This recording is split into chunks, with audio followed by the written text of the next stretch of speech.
Magandang araw po. Ito po ang sublimation printer ng 888 Bacolod. Ayan po. Ito po yung printer head area.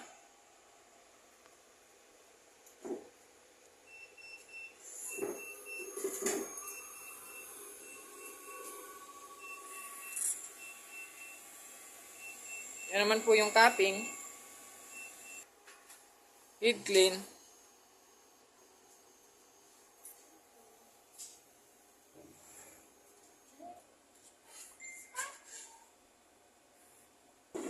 After po nating mag-heat clean, punasan po natin yung wiper.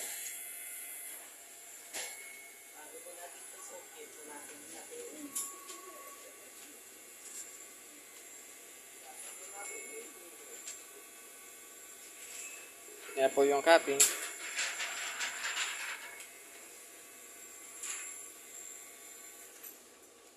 Nozzle check.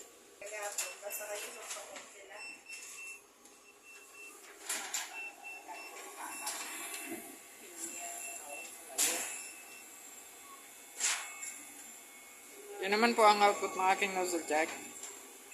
Ito naman po ang aking ink tank area. Tama lang po ang ink level nila.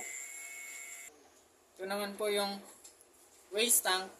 Na-dispose ito ng nakaraan. Yun naman po yung ground wire. Yung AVR. Ito naman po yung mga ink. Ito naman po yung film. Roll pala. Ito po yung daily production log. Yan lang po. Maraming salamat.